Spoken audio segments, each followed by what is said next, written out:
আমরা এখন বহরমপুর থেকে প্রায় 1 ঘন্টা দূরে একটা গ্রামে আছি। গ্রামের পরিবেশ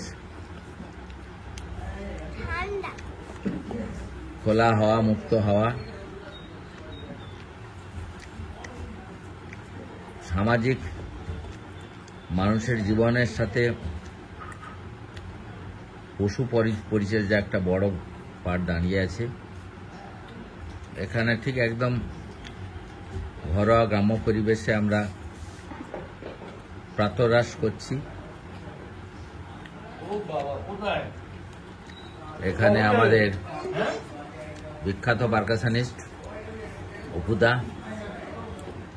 একদম ঘরোয়া পরিবেশে দোতলা থেকে নামলো। এখন গ্রামের সেই ছোট্ট মাটির বাড়ি, মোটা মোটা দেয়াল, খড়ের ছাদ, এগুলো আর প্রায় নেই। প্রকৃতির বিরূপতার সাথে রুখতে মানে যুদ্ধ করতে করতে মানুষ এখন লেস ড্যামেজিং, যেগুলো খুব কম ক্ষতিকারক, পাকা বাড়ির দিকে ঝুঁকছে। একদম উঠোনে লেবু হয়ে আছে, দেখুন লেবু গাছ, এই যে লেবু, এই লেবু পেড়ে ছোলার সাথে মিশিয়ে লঙ্কা সহযোগে গলাধকরণ হচ্ছে। পুরো মুড়ি, এই মুড়ি ফেলে ছড়িয়ে খেতে নেওয়া কথা আমার সদল বলে করছি। গবাদি পশু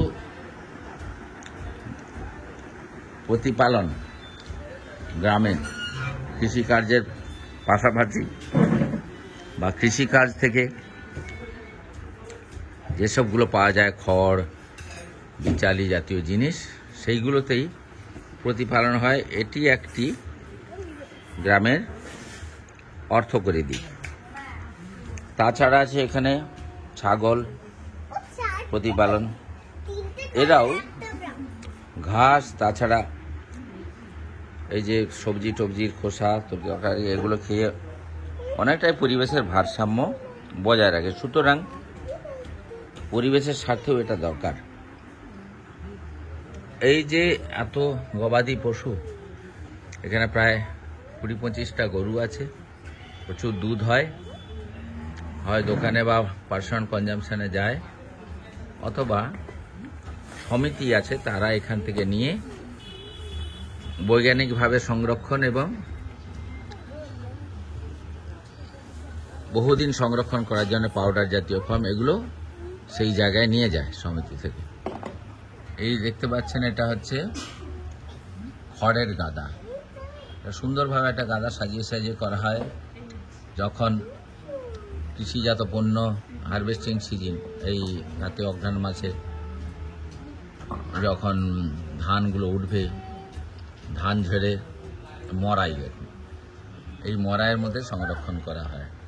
এটা আর কিছু নয়, ছোট্ট মাটির বাখারির ওপর মাটি প্রলেপ দিয়ে বস্তা বস্তা ধান রাখা হয়। এটা 1 বছর 2 বছর এরকম থাকে। প্রয়োজন মাফিক এই যে মুকুটের যে টিনের এটা খুলে কিছু ধান নিয়ে তাকে আবার সেদ্ধ বা পারবয়েলিং বলে, সেই পারবয়েলিং করে কুঁড়ো এবং চাল আলাদা করে সেগুলো আবার খাবারের জন্য তৈরি হয়। এই যে দেখুন এখানে আছে, তাছাড়া কুকুর, বেড়াল টেড়াল, এরাও কিন্তু পরিবেশের ভারসাম্য রক্ষা করে। এটা মা ছাগল, তার এতগুলো বাচ্চা, 4টে বাচ্চা। ইনি senior member of the family, বয়স 70-এর ওপর। ইনিও সক্রিয়ভাবে এইসব কাজে ফ্যামিলির গার্জিয়ান হিসেবে এটা মেনটেন করেন। এনার ছেলে মেয়েরাও ঠিক বংশ পরম্পরায় এই কাজ করে চলেছে। এখানে they are the members of the family. এখানে এরাও অ্যাক্টিভলি ইনভলভ। এই বাচ্চা এরা লেখাপড়ার পাশাপাশিও এই সব কাজে সহায়তা করে। এবার আমরা চলে যাব গরুগুলো কিভাবে রাখা হচ্ছে। এই হচ্ছে মশারি। যেমন গবাদি পশু, তাদেরও কষ্টের দিকে যদি রাখেন তাহলে দেখেন মশা মাছি থেকে মুক্তি পেতে এদের মশারির মধ্যে রাখা হয়, যাতে এদের ভালো রকম রেস্ট পায়, ঘুম হয়। এরা তো দুধ দেয়, ডাইরেক্টলি বা ইনডাইরেক্টলি আমাদের প্রতিপালন করে। তাছাড়া এই যে পিওর দুধটা পাওয়া যায়, তা থেকে ঘি তৈরি হয়, দুগ্ধ জাতীয় জিনিস। দেখুন হাম্বা হাম্বা করে ডাকছে। আপনাদের চায়ের দোকানে চলে যায়, মিষ্টির দোকানে চলে যায়। যারা ঘি বানায় সেটা সমিতির দুধ থেকে, যারা গুঁড়ো দুধ তৈরি করে সেই দিকে চলে যায়। এইটা তাদেরও যে প্রিজার্ভেশন, এরা পরিষ্কার করে এইসব খাটছে। দেখুন সব এই যে গোবর হচ্ছে, তাতেও ঘুঁটে দিয়ে একটা জ্বালানি, এটাও একটা সাইকেল মেনটেন করছে, আমাদেরই উপকার করছে। গরুর থেকে তাকে যে আমরা কৃষিজাত যেসব জিনিসগুলো ফেলে দিতে হয়, সেইগুলো থেকেই তার প্রতিপালন, খাবার দাবার সম্ভব। এবং এই যে ডাব্বা, এর মধ্যে জল, টাইম টাইম জল, আর কুঁড়ে মানে চাল থেকে যেটা তৈরি হয়, ধান থেকে, ধানের বাইরের অংশটা, এই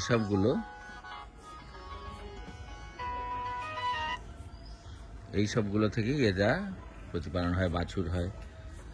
এদের আবার মেয়ে বাছুরদের আবার প্রতিপালন করা হয়, ছেলে বাছুরদের আবার চাষের কাজে লাগানো হয়, লাঙল টাগল এইসবের কাজে। তো এইগুলো চলছে। এটা টিপিক্যাল গ্রামীণ পিকচার। গাছগাছালি চারপাশে, নারকেল গাছ, কাঁঠাল গাছ, পেয়ারা গাছ। এই গ্রাম কিন্তু আমাদের বাঁচিয়ে রেখেছে, এটা মনে রাখতে হবে। এরা আমার পেশেন্ট, আর্নেস্ট রিকোয়েস্টে মাঝে মধ্যে চলে আসি এদের সাথে। এরাও মাঝে মাঝে আমার কাছে যায় দেখাতে, দূর থেকে যায় বলে আমিও বাড়িতে রেখে দিই। তো একদিন থেকে চিকিৎসা করে আসে। ওরা যদিও আমার বাড়ি যায়, ওরা কাজও করে দেয়। দে আর নট বার্ডেন অ্যাকচুয়ালি। এটা সিম্বায়োসিস প্রসেসে আমাদের এই প্রসিডিওরটা চলেই আসছে। আশা করি একটা টিপিক্যাল গ্রামের পিকচার আপনাদের কাছে গুছিয়ে ধরতে পারলাম। এবং গ্রামকে ঘেন্না নয়, গ্রামের কাছেই আমরা যে ঋণী, সেইটা আমাদের কথায় বার্তায়, চলন বলনে, সভ্যতার ফাঁকে, এটা আমরা ভুলে না যাই। গ্রামের এখানেই রান্নাঘর, এটা টালির একটা আগের স্মৃতি বহন করছে। এখন যদিও এইসব প্রকোপ নেই, টালির বাজারও খুব খারাপ আমরা দেখি। এখন পার্মানেন্ট ওকে চাইছে, ঝড়ে টড়ে উড়ে যাওয়া এইসবগুলো থেকে মুক্তি পাওয়ার জন্যে একটু খরচা হলেও পাকা পার্মানেন্ট এইটা করতে চাইছে। আসুন এবার দেখে নিই আমাদের এনার একটু বক্তব্য। বলুন আপনার এক্সপিরিয়েন্সের কথা বলুন। গ্রামে আপনারা কেমন কাটাচ্ছেন? আমাদের তো এখন চাষবাস, গরু বাছুর নিয়ে এইসব ইত্যাদি নিয়ে আমাদের কারবার। হয়তো লিভার দিয়ে হয়তো চাষবাস, আমাদের তো মানুষ কম, লিভার দিয়ে করতে হয়। নিজেও করেন? এই বয়সে কষ্ট হয় না? কষ্ট মানে এই যে আপনার এই অসুখটা করলে করে আমার অসুবিধা হলো। তাছাড়া তো আমি তো রাত্রি 3টে উঠতাম, সব কাজই করতাম। এরা ভোর 3টে ওঠে, এদের লাইফস্টাইলটা অন্যরকম। এরা 8টা-9টার মধ্যেই খাওয়া দাওয়া করে ঘুমিয়ে পড়েন, আবার ভোর 3টে থেকে উঠে কাজটা শুরু করেন। চাষাবাজ করতে অনেক সুবিধে সেই সময়টা। এখন লিভার দিয়ে মানে মাঠের কাজগুলো লিভার দিয়ে করা হচ্ছে। এই যে গরুর সবজি কাটতে গেছে, ঘাস লিভার গিয়েছে। কিন্তু এখন যে ছেলে তো একটাই, আর এই বৌমা, এখানে ছেলে বৌমা সবাই, নাতি নাতনি, তারাও সহায়তা করে কাজে। এও বাচ্চা মেয়ে বৌমা এই কিন্তু কাজ করছে। একসাথে বাছুরগুলো একটা ডাব্বায় খাচ্ছে। এই বাছুরগুলো আবার বড় হয়ে আবার মেয়ে বাছুরগুলো আবার মা হবে, আবার দুধ দেবে। বাছুর খুব সুন্দর সুন্দর বাছুর এগুলো। এটি ছোট্ট বাছুর। সব ইঞ্জেকশনের বাচ্চা তো। হ্যাঁ, এদের সব ইঞ্জেকশনের আর্টিফিশিয়াল ইনসেমিনেশন করা হয়, করিয়ে এদের আবার বাচ্চা আনা হয়। এই বড় এগুলো কি ইনোসেন্ট লুকিং লুকটা ওইটা হচ্ছে হলস্টিয়ান। দেখে। হ্যাঁ, ওইটা হলস্টিয়ান। হ্যাঁ, যে হলস্টেন গরু মানে আর এটা জার্সি। জার্সি। এগুলো অনেকে 8 কেজি 10 কেজি, এরা বললো প্রায় একটা গরু আছে 17-18 কেজিও হ্যাঁ, দুধ দেয়। তো এদের খাবার ব্যবস্থাটা করতে হয় সেই জন্যে। ঠিক আছে, এইটাই আপনাদের কাছে প্রতিবেদন রাখলাম। গ্রাম বাংলার জয় হোক। এদের প্রতি আমরা যে কতখানি নির্ভরশীল সেই একটা চিত্র আপনাদের কাছে তুলে ধরলাম। ধন্যবাদ সবাইকে।